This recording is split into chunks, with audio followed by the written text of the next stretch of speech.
갈증 오늘도 경제살롱에서 지식 한 잔으로 채워보시죠. 안녕하세요, 박재민입니다. 오늘은 지도를 읽어보면서 여러분들과 함께 국제 이슈를 한 방에 알아가 보겠습니다. 경인교육대학교 김희지 교수님 나오셨습니다. 어서 오세요. 안녕하세요. 네, 저희가 지금 여태까지 뭐 인도네시아도 가보고 미국의 텍사스도 가보고 여러 군데를 가봤는데 오늘도 역시 가깝지만 더 가까워질 이유가 있고 또 가까워져야 돼야만 하는 나라로 가본다고요. 미국을 이긴 나라입니다. 미국을 이긴 나라. 네.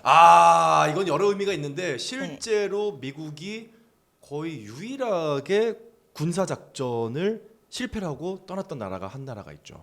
지도의 힘으로 미국을 이긴 나라. 바로 어딘가요?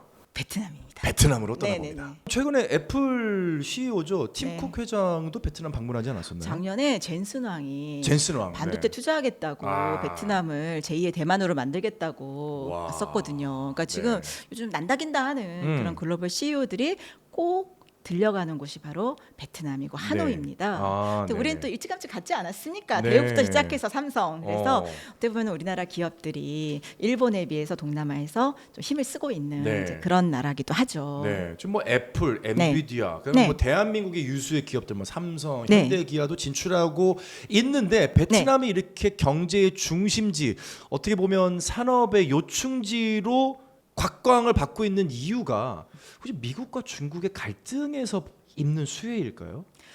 그걸 가장 잘하고 있는 줄타기를 가장 잘하고 있는 나라가 베트남이 아닐까 싶습니다. 요런 그 외교 기조를 놓고 일컫는 단어가 있잖아요. 그 대나무 외교라고. 네, 그쵸. 이쪽도 아니고 저쪽도 아니고 가운데서 올곧게 가서 최대한의 이득을 취한다. 어떻게 보면은 외교를 잘한다는 표현이 대나무 외교다라고 하는 것 같아요. 그래서 예를 들면 태국도 19세기에 대나무 외교로 나라를 지켰다, 뭐 이런 말 하거든요. 그렇군요. 그러니까 이제 대나무라는 게 부러지지 않고 되게 유연하게 휘잖아요. 네. 이 대나무처럼 이렇게 유연하게 자신들에게 유리한 나라와 잘 협력하는 그런 대표적인 나라가 정말 베트남 같다라는 생각이 드는 게요. 제가 느끼는 거는 참 외교를 잘한다 하는 그 배경에는 실은 호치민 장학생이 있습니다. 호치민 장학생이라는 것은 어떤 개념인가요?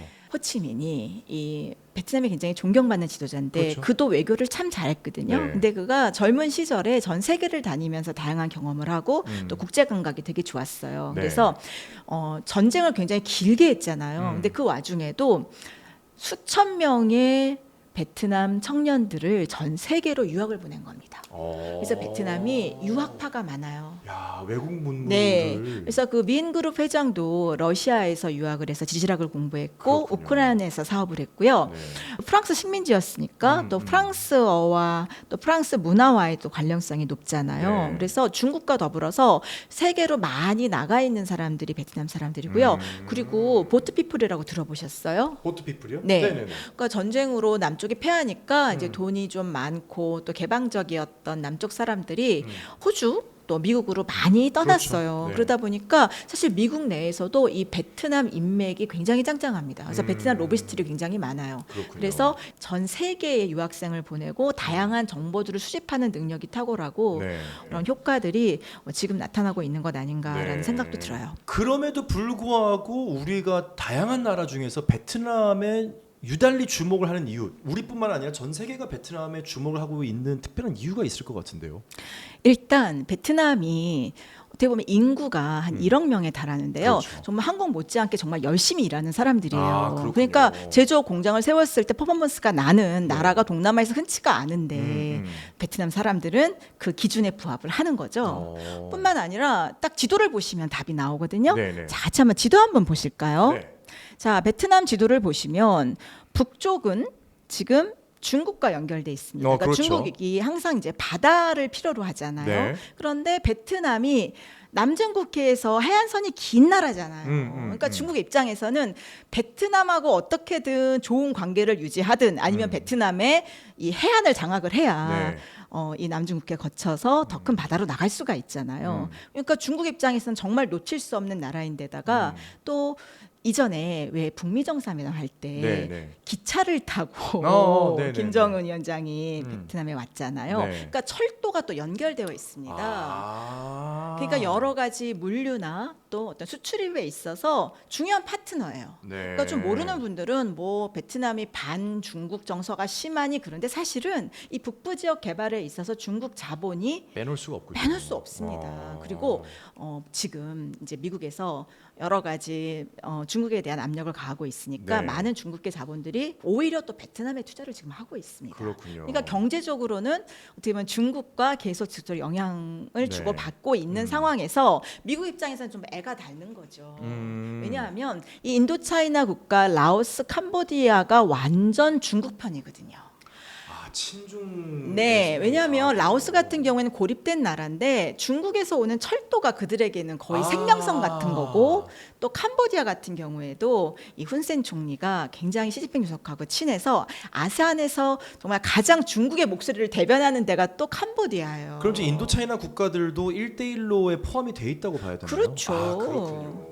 그렇기 때문에 베트남이라는 나라마저 중국에 붙게 되면 미국이나 뭐 일본이나 이런 나라들도 굉장히 불안해지는. 그래서 공을 들이는 거구나. 네, 그러니까 입지가 사실 베트남이 남북으로 굉장히 길면서 해안선이 네. 또 길다는 것이 그렇죠. 또 포인트거든요. 그래서 베트남은 이 해안선을 따라서 주요 도시들이 발달해 있고요. 또 이전에 이 남부 지역은 사실 미국의 영향권 안에 있었고 다낭에도 미군 기지가 있었습니다. 그렇죠. 그러다 보니까 미국 입장에서도 놓치지 않아야 될 굉장히 중요한 포인트였던 거예요. 그래서 케네디 대통령 시절에 이 의회에서 연설하는 장면을 보면 이 인도차이나 지역 베트남이 나와 있는 이 지도를 의회 의원들에게 보여주면서 우리가 절대로 놓치지 말아야 될 지역이다라고 이렇게 선언하는 기록으로 사진으로 남아 있어요. 그러니까 미국 입장에서도 그렇게 많은 희생을 치르면서도 계속 이 베트남 전쟁을 치른 이유는 정말 여기가 경제적으로 중요한 곳일 뿐만 아니라 미국 입장에서는 이제 러시아나 중국에 대항해서 싸워야 되는 굉장히 중요한 진영이었고 그래서 우리나라 월남에 파병했잖아요. 네네. 그래서 우리나라도 여기 많은 군인들이 가서 대리전을 치렀던 거죠.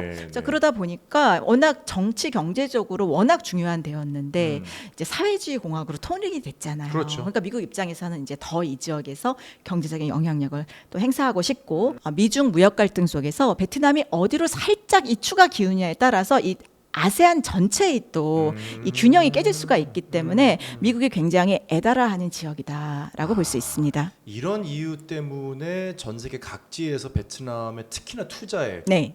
좀 공을 들이고 미국을 중심으로 한 네. 이런 뭐 ODA 성격의 네. 자본들이 계속 들어가는 게 이런 이유에서있군요. 근데 좀 베트남이 좀 잘하는 게요. 네네. 그렇게 해서 이제 애플이나 이런 큰 기업들이 오면 아주 환영합니다. 연해도 삼성이 박린성에 공장을 세웠을 때 그 성의 지도자분에서 공산당이 철저하게 밀어줬거든요. 왜냐하면 이 삼성이 들어옴으로 인해서 베트남의 발전될 여지들이 많고 또 일자리도 창출되잖아요. 근데 이번도 마찬가지예요. 이제 애플 팀쿡 회장이 베트남에 투자하겠다고 오니까 우리가 TF 설치해서 화끈하게 지원하겠다. 우리가 인력도 다 공급하겠다. 그렇게 적극적으로 제안을 했고요. 또 이 팀쿡도 그러면 우리가 당신네들 교육에 신경 많이 쓰는 나라니까 이 베트남에서 이 애플리케이션 개발자를 양성하는 우리가 학교도 세워주고 20만 개 일자리를 여지껏 창출해왔는데 앞으로 더 많은 일자리를 창출하겠다. 이러면서 서로 이제 끈끈한 어떤 밀월 관계를 형성하기 위한 그런 전초 작업을 했거든요. 어떻게 보면은 이제 미중 갈등이 거세지면서 애플 입장에서는 중국에 대한 의존도를 낮추고 생산 거점을 다각화하는 의미도 있을 뿐만 아니라 이 베트남의 어떤 인재를 양성함으로 인해서 또 미국이 필요로 하는 여러 가지 테크 인력들을 공급받을 수 있다. 이런 장점이 있는 것입니다. 네. 일단 사회적인 이유, 그다음에 어떤 인구 구조의 이유 때문에 베트남이 주목을 받고 있다라는 거는 이제 알았습니다. 그렇다면 그래도 저희가 지도 한 방이잖아요. 이 지리적으로 봤을 때 유수의 동남아시아 국가들이 뭐 이 아세안 국가라고 하는 나라들이 엄청 많은데 그 중에서도 베트남이 여러 국가들 사이에서 눈길을 끈 이유도 있지 않을까요? 자, 베트남 같은 경우에는요. 지하 자원도 많습니다. 지난주에 한번 얘기해줘. 산유국이잖아요. 네네네. 산유국뿐만 아니라 또 희토류가 많습니다. 중국이 지금 그 힘을 쥐고 네, 있는 식토류가 네, 베트남에서도 나오는군요. 네, 텅스텐이 특히 많고요. 텅스텐도 네, 있고. 다양한 광물 자원들이 이 산지 지역을 중심으로 해서 네. 있기 때문에 어떻게 보면은 이제 여러 공급망으로서의 가치도 높은 거죠. 그러니까 인도네시아 더불어서 동남아에서 이제 자원이 많은 나라. 이전에 미얀마도 자원이 많은 나라에 속했는데 네. 지금은 여러 가지 경제 상황도 어렵잖아요. 정치적으로. 그러다 보니까 이제 또 베트남으로 몰리는 또 그런 멀리 이유도 가지 있습니다. 않고 네. 베트남으로 이사를 가는구나. 네, 네, 네. 뿐만 아니라 사실 이 베트남의 경제 발전 속도가 굉장히 빠르고요. 네. 이 베트남 자체 빈그룹도 베트남을 넘어서 지금 다른 동남아시아 지역으로 확대하고 있거든요. 네. 최근에 이 빈 페스트에서 만드는 이 차를 이 조코이 대통령이 차는 그런 게 지금 전 세계 언론을 장악을 했습니다. 조코이 대통령이 워낙 인기가 좋다 보니까 네. 그러니까 이 베트남은요 비록 작은 나라지만 정말 전 세계를 공략하겠다는 어떤 그런 강한 의지를 가지고 좀 크게 꿈을 꾸는 나라가 아닌가 네. 그런 생각이 들어요. 그래서 옛날에 왜 쭝맨이라는 커피가 있었거든요. 네. 우리는 스타벅스가 되겠다. 베트남의 스타벅스가 되겠다. 빈페스도 마찬가지인 거예요. 우리는 세계 아시아를 대표하는 테슬라 같은 회사가 되겠다. 그래서 저렇게 베트남 사람들 보고 있으면 와 진짜 꿈을 넓게 펼치려고 어쨌든 네. 계획은 그렇게 세우는구나. 근데 약간 뭐 처음엔 어설프기도 하지만 일단 think big 하는 나라니까. 네, 항구가 있다는 것도 좀 유리한 이점 아닐까요? 그렇죠. 라오스 같은 나라는 내륙국이잖아요. 그렇죠. 바다가 없죠. 네, 근데 수출 수입에 굉장히 불리하고 캄보디아도 이 메콩 델타 지역에 약간 해안가 있을 뿐인데 베트남은 남북으로 길면서 엄청 거기가 길죠. 다 좋은 항구가 네. 될 수 있기 모양이 때문에 일본하고 비슷해요. 네, 그래서 수출에 되게 유리한 수출 수입에 유리한 나라라고 할 수 있어요. 네. 그래서 이 항구가 많다는 것도 굉장히 유리하고 또 어떻게 보면은 전 세계로 열린 굉장히 중요한 바다기 때문에 네. 그것도 굉장히 장점이라고 할 수 있죠. 아, 그러다 보니까 FTA도 또 체결한 나라들이 굉장히 많습니다. 그렇죠. 우리나라하고도 체결을 네, 했잖아요. 2015년에 그 한국 베트남 FTA를 체결했는데요. 이 베트남이 우리나라뿐만 아니라 이 아세안에서도 싱가포르에 이어서 이 FTA를 체결한 나라들이 많은 네. 나라인 거예요. 그래서 거의 한 52개국과 상당히 많이 했네요. 자유무역 협정을 맺은 거예요. 네. 근데 사실 네. 대한민국이 베트남에서 어떤 건설 수주를 해서 본격적으로 진출하기 시작한 건 그 역사가 훨씬 더 오래되지 않았나요? 맞습니다. 특히 이 베트남 남부 지역에서 우리가 뭐 여러 가지 건설을 수주해서 한 경우 그러니까요. 많이 있고요. 네. 그리고 사실 우리나라 경제가 이렇게 급성장하게 된 배경에는 이 베트남 전쟁이 있습니다. 그러니까 일본이 패망했다가 이 6.25 전쟁으로 인해서 군수물자 공급을 하면서 공업이 빨리 성장했듯이 우리나라도 60년대 70년대 베트남 전쟁 때 네. 뭐 이런 군수물자를 공급하는 기지로 되면서 우리나라 산업화 속도가 굉장히 빨랐거든요. 그렇군요. 그래서 알고 보면 우리나라와 이 베트남 특히 남부 지역의 도시 간에는 굉장히 많은 교류가 있었어요. 네. 그리고 우리나라뿐만 아니라 싱가포르나 타이완이나 홍콩의 기업들도 이쪽 사이공을 중심으로 한 남부 지역에 오랜 그 역사가 있거든요. 네. 그래서 이 노이머의 개혁 개방 정책이 일어났을 때 북부보다는 남쪽이 훨씬 더 빨리 개발될 수밖에 없었던 게 기본적인 그런 투자해 놓은 여러 가지 네. 인프라도 있고 또 이런 자본주의 국가에서 친숙한 곳이고 또 프랑스가 여기에 지도를 그리면서 잘 해놨지 네. 않겠습니까? 네. 그래서 뭐 우리나라도 이곳에서 처음 이렇게 한인들이 많이 진출해서 작은 소규모 네. 그런 중소 기업들이 많았어요. 근데 이제 삼성이 투자하면서 이제 하노이를 중심으로 한 북부 지역이 떴는데 사실은 이 남쪽 지역에 우리나라 기업의 역사도 굉장히 오래된 그런 상황입니다. 사실 베트남과 대한민국의 관계를 보면 우리나라가 이제 참전을 하면서 네. 반한 감정이 있었던 시기도 분명히 있었지만 네. 이제는 네. 대한민국이 가장 좋아하는 나라 중에 하나, 또 그쵸. 베트남이 가장 좋아하는 나라 중에 하나가 또 대한민국을 꼽힐 정도로 네. 관계가 개선이 됐다는 것은 앞으로도 대한민국이 계속해서 베트남과의 관계를 지속해 나가고 네. 좀 주목해야 된다라는 네. 느낌으로 좀 다가오네요. 네, 그리고 이미요 음. 한국에서 베트남 분들이 많이 귀화해서 살고 계십니다. 엄청 많죠. 네. 중국에 이어서 네. 이제는 베트남이 1위라고 하더라고요. 결혼 이주 여성도 많을 뿐만 아니라 네, 네. 앞으로도 점점 더 관계가 긴밀해질 수밖에 없지 않나 네. 이런 생각이 들어요. 네. 자, 저희가 관광을 많이 가서 알고 있지만 정작 이 나라가 어떠한 특색을 가지고 있는지 좀 몰랐던 것 같아요. 베트남이라는 나라에 대해서 이번 주가 끝이 아니죠? 네. 이번 주는 지도 한 방이 아니라 지도 두 방입니다. 저희 두 번째 지도 한 방으로 다음 주에 다시 돌아오도록 하겠습니다. 김희재 교수님과는 여기서 인사 나누겠습니다. 감사합니다. 감사합니다.